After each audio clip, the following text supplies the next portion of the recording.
여러분, 우리 삶 가운데도 일어나는 크고 작은 고난은 누구에게나 쉽지 않고 불편해요. 힘겹습니다. 고통이에요. 당연히 그 누구도 고난을 환영하지 않고 기뻐하지 않고 기대하지 않습니다. 그럼에도 불구하고 불청객인 고난은 우리 인생 가운데 반드시 찾아옵니다. 한 번만이 아니고 가끔씩 종종 찾아오죠. 그러나 그 고난을 잘 이겨내기만 하면 고난은 마침내 우리가 전혀 생각지도 못하고 꿈꾸지도 못한 아름다운 결과를 가져오다라고 하는 겁니다. 이런 모습은 우리의 인생 가운데만 있는 게 아니고 성경의 인물들도 경험하게 되는 것을 보게 됩니다. 오늘 본문에서 예수님은 벳세다 강야에서 굶주린 남자 어른만 5,000명, 여자와 어린아이 합하면 2만 명도 좋게 될 만한 많은 무리들을 먹이셨어요. 오병이어로 먹이시고, 그리고 예수님은 기도하러 산으로 올라가십니다. 그리고 예수님의 제자들은 배를 태워서 바다 건너편으로 보내십니다. 마태복음 14장 23절을 읽어보면 이렇게 말씀하고 있습니다. 같이 한번 읽어요. 무리를 보내신 후에 기도하러 따로 산에 올라가시니라. 저물매 거기 혼자 계시더니. 아멘. 여러분, 예수님의 일생은 기도의 일생이셨어요. 예수님은 말씀 전하기 전에도 기도하시고 말씀 전한 후에도 기도하시고, 예수님은 병자를 고치시기 전에도 기도하시고 병자를 고치신 후에도 기도하시고, 예수님은 아침 시작을 기도로 하셨고 저녁 하루의 일과를 기도로 마무리하셨어요. 그러니까 예수님의 그 능력, 그 위력, 그 대단한 그 파워는 어디서 나왔는가 하면 바로 기도에서 나왔다고 하는 것입니다. 예수님은 어떤 문제를 만나시든지 다 해결하셨습니다. 이것이 바로 기도의 힘이라는 것입니다. 예수님이 기도하셨다면 예수님의 제자된 우리도 당연히 기도해야 될 줄 믿습니다. 왜요? 기도가 능력이기 때문이에요. 기도가 문제를 해결하는 힘이기 때문입니다. 우리 옆에 계신 분과 이렇게 인사합니다. 우리 부지런히 기도합시다. 쉬지 말고 기도합시다. 아멘.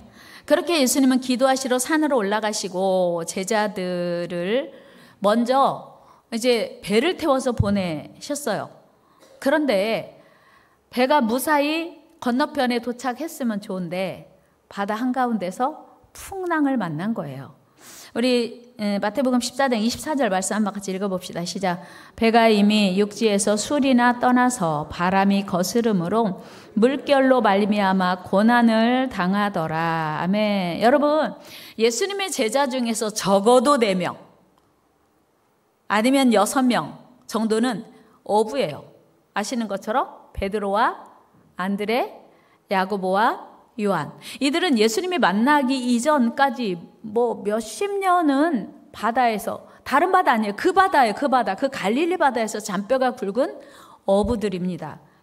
그들은 누구보다 그 바다의 특성과 돌발 상황에 대해서 잘 알고 있었습니다. 당연히 그들은 이 풍랑을 맞서서 잠재워 보려고 무진 애를 썼을 것이 뻔합니다. 그런데 그들의 힘과 노력으로는 역부족이었다고 성경은 말하는 거예요. 오히려 노력하면 할수록 점점 더 거세질 뿐이었습니다. 바로 그때 우리 예수님께서 거센 풍랑과 사투를 벌이고 있는 제자들을 향해서 걸어오시는 것이었어요. 25절 말씀 우리 같이 한번 읽어요. 시작. 밤 사경에 예수께서 바다 위로 걸어서 제자들에게 오시니. 아멘. 밤 사경이라고 하는 것은 이슬라라는 시간을 이렇게 분배를 하기를 3시간씩 시간을 나눠요. 그런데 지금 밤 사경이라고 하면 새벽 3시부터 새벽 6시, 동이 트기 직전이거든요. 여러분 그거 아시죠? 해가 뜨기 전에 가장 어둡다는 거.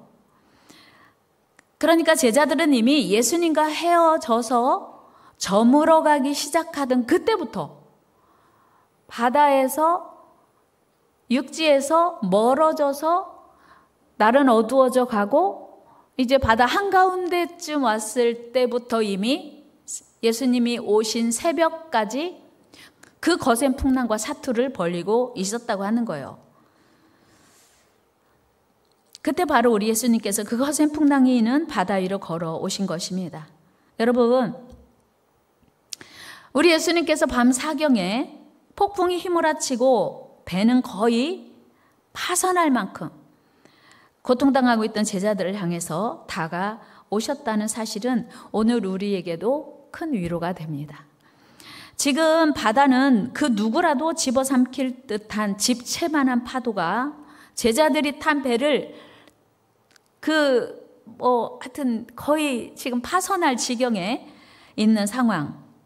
그 무섭게 넘실거리는 거대한 폭풍과 파도를 뚫고 겨우겨우 지금 연명하고 있는 아마 많은 제자들이 지금 배 멀미 정도가 아니라 이제 죽었구나. 우리 여기서 이제 이렇게 죽는구나 하는 생각을 하면서 버티고 있었을 거예요. 그런데 그 고통 중에 예수님이 찾아오셨다는 것입니다. 그렇습니다, 여러분. 우리 주님께서는 당신의 백성들이 고통 중에 있을 때 결코 외면하시거나 홀로 두지 않으시고 친히 그 고난의 현장에 찾아오신다는 사실이에요. 여러분 믿으십니까? 여러분 믿으시기 바랍니다. 우리 주님께서는 당신의 사람들을 구원하시고 찾아오시는 분이에요. 여러분, 따라서 하나님의 자녀된 우리는 언제 어디서 어떤 고난을 만난다 할지라도 두려워하거나 낙심할 필요가 없어요. 고난이 심하면 심할수록, 고통이 심각할수록 주님이 오실 시간이 다가오기 때문이에요. 한번 해볼까요? 고난이 극심할수록 주님은 곧 오십니다.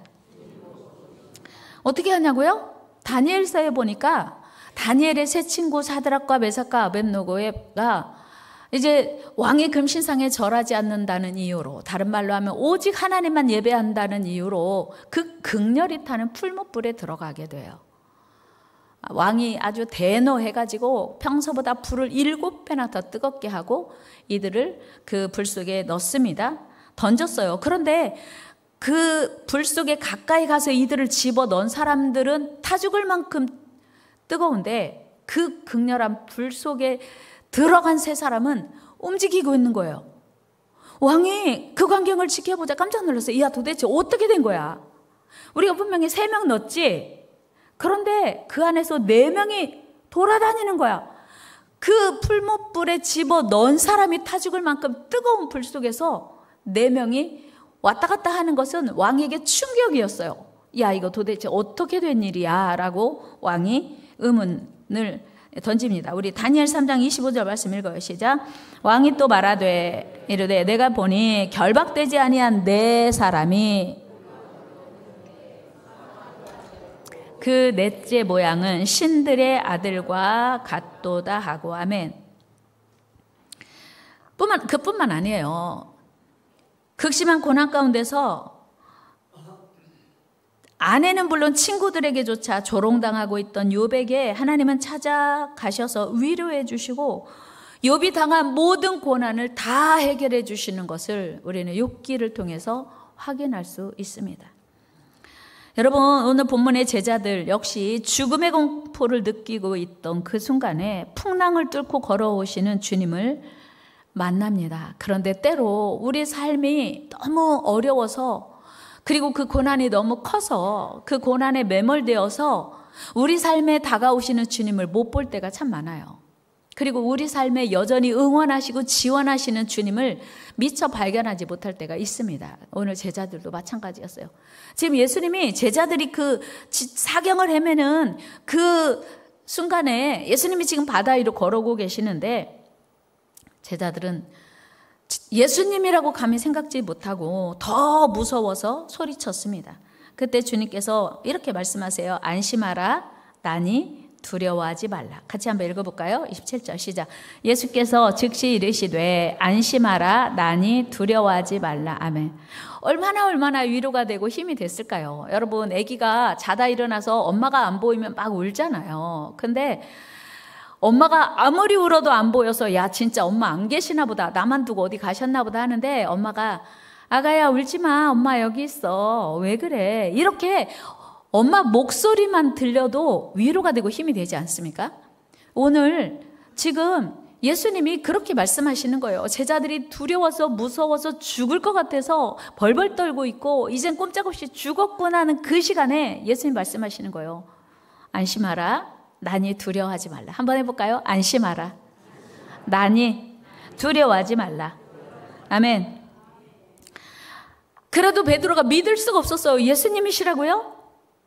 그러면요, 능력 많으신 주님, 저를 바다 위로, 예수님이 걸어오신 것처럼 저도 바다 위를 좀 걸어보고 싶어요. 걸어오라고 명령해 보세요. 예수님이 그래, 걸어와봐.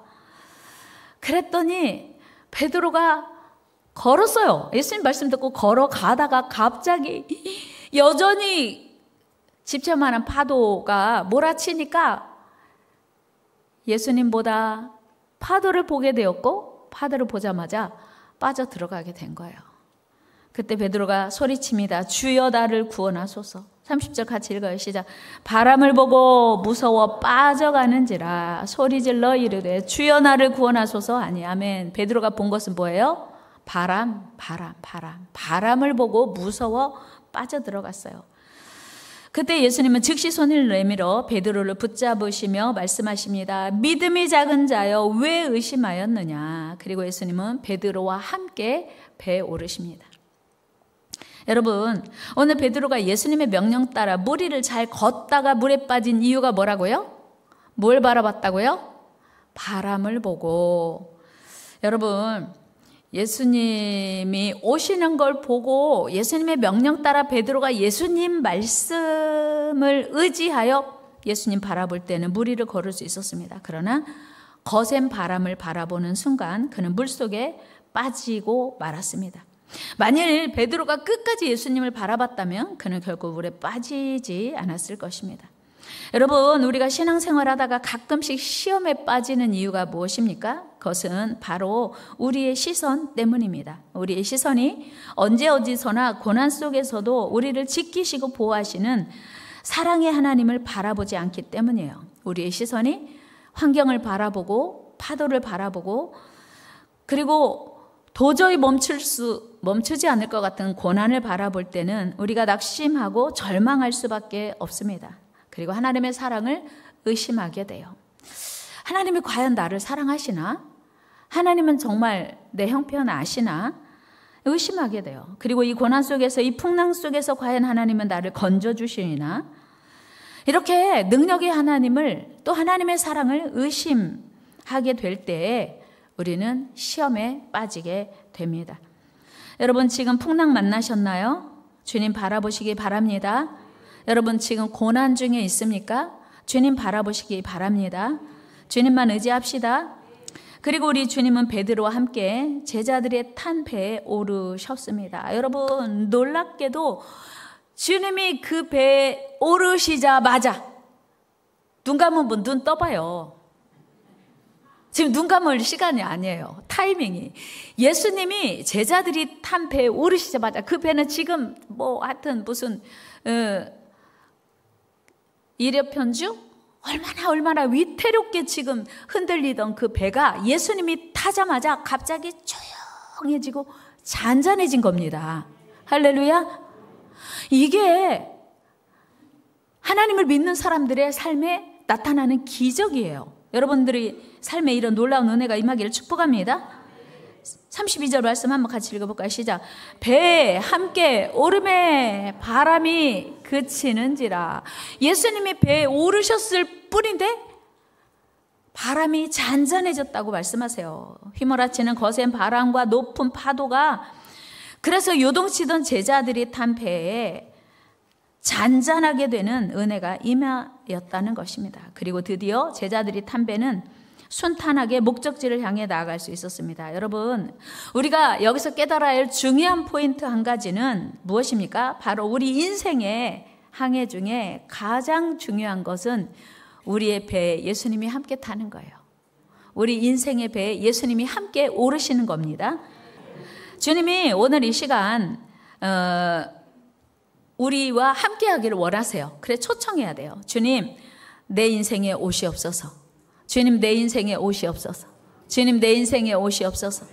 오늘 우리가 능력의 주님께 나가기만 하면, 아니 주님이 우리 삶에 오시기만 하면 그 어떤 풍랑 있는 바다나 사망의 음침한 골짜기에 내가 처해 있을지라도 우리 주님은 우리를 안전하게 보호하시고 지켜주시기 때문이에요. 다윗도 이런 고백하지 않았습니까? 우리 시편 23편 말씀 읽습니다. 시작. 내가 사망의 음침한 골짜기로 다닐지라도 해를 두려워하지 않을 것은 주께서 나와 함께 하심이라. 주의 지팡이와 막대기가 나를 안위하시나이다. 아멘. 다윗은요, 어떤 상황에 놓여도 두려워하지 않는 거예요. 무서워하지 않는 거예요. 절망하거나 낙심하지 않는 거예요. 왜요? 주님이 함께 하시니까. 주님이 함께 하시니까. 주님이 함께 하시니까. 그뿐 아닙니다. 갈릴리 가나의 혼인집에 잔치 중간에 포도주가 떨어졌어요. 여러분, 잔치집에 포도주는 꽃이에요. 손님들이 아직도 이제 여러 날 묵어야 하는데 포도주가 떨어진 거예요. 아마 준비한 것보다 더 훨씬 많은, 초청한 것보다 훨씬 많은 이제 손님이 오셨던 상황. 보통 문제가 아니죠. 그때 모두가 우왕좌왕하고 있는데 예수님의 어머니가 예수님께 그 문제를 의뢰했고요. 마침 그곳에 계셨던 예수님은 하인들에게 처방을 내려요. 그래서 문제 포도주를 해결하십니다. 중요한 것은 원래 있던 포도주, 몇 년 전부터 준비한 포도주보다 훨씬 더 좋은 포도주를 예수님이 주셨다는 거예요. 우리 요한복음 1장 2절 말씀 같이 읽어요. 시작. 사흘째 되던 날 갈릴리 가나에 혼례가 있어 예수의 어머니도 거기 계시고 예수와 그 제자들도 혼례의 청함을 받았더니, 아멘.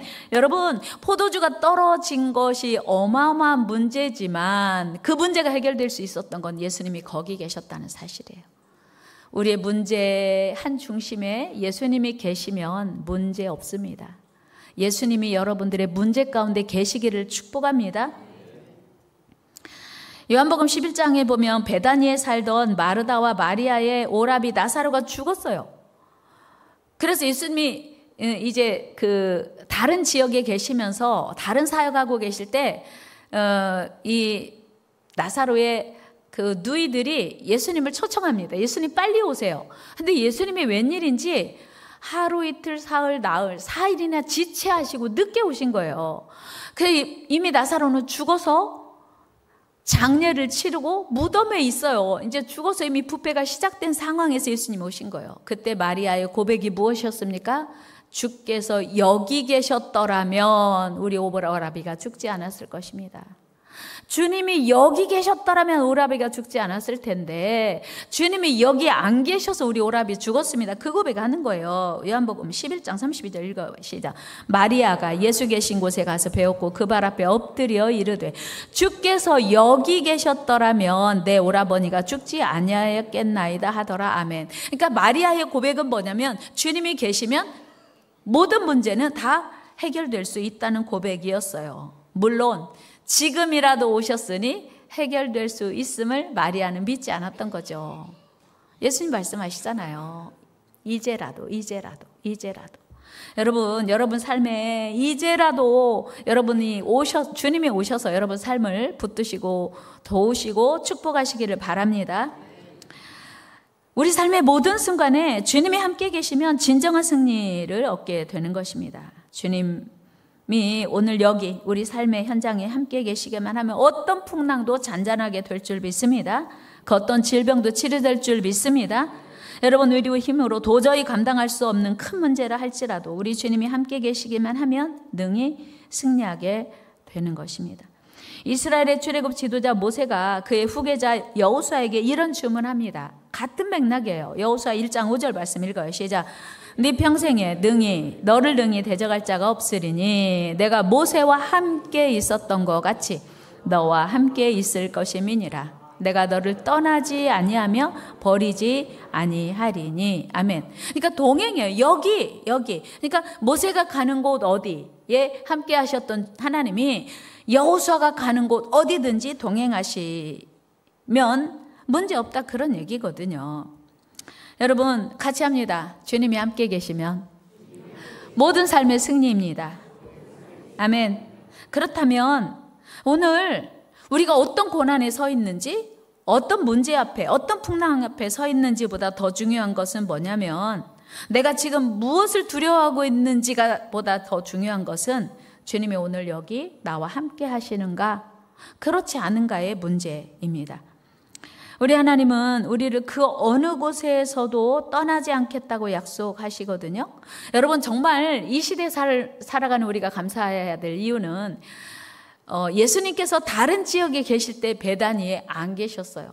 그런데 예수님이 떠나가시면서 우리에게 성령 보내주시겠다고 하면서 뭐라고 말씀하시냐면, 내가 떠나가는 것이 너에게 유익이라. 왜요? 이제는 성령으로 동시다발적으로 어느 곳에 함께 계실 수 있기 때문이에요. 우리 시편 139편에서 이런 고백하고 있죠. 같이 읽어요. 시작.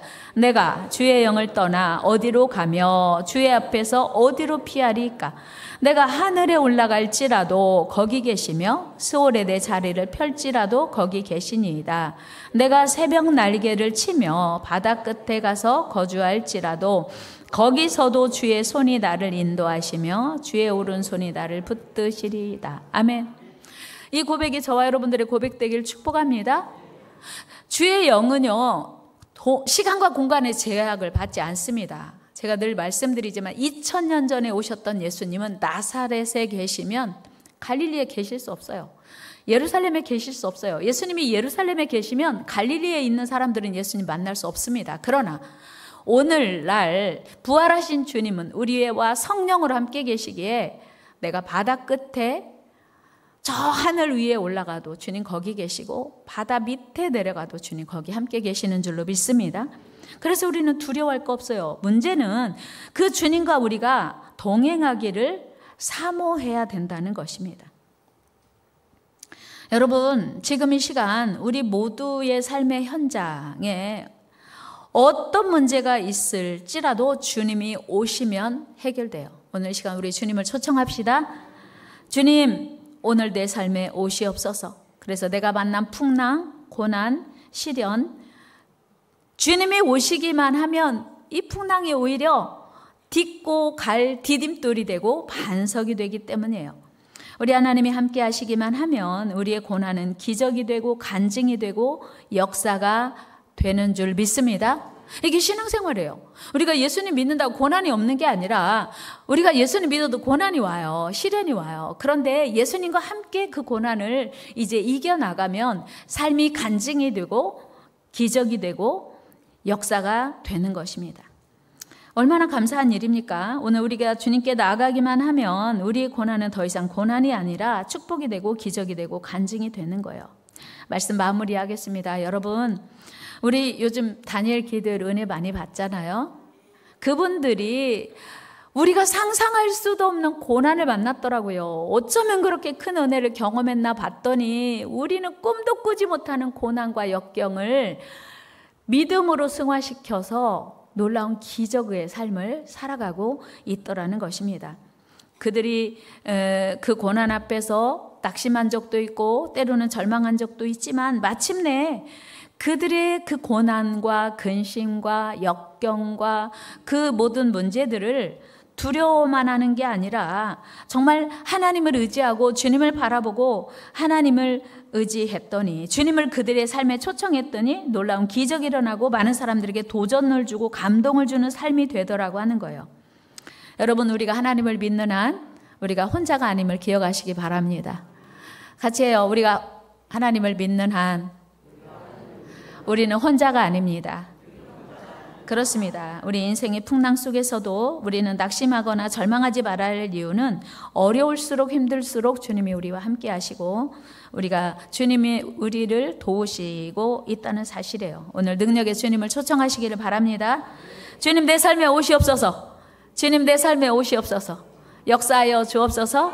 그러면 풍랑이 파도가 반석이 되는 줄 믿습니다.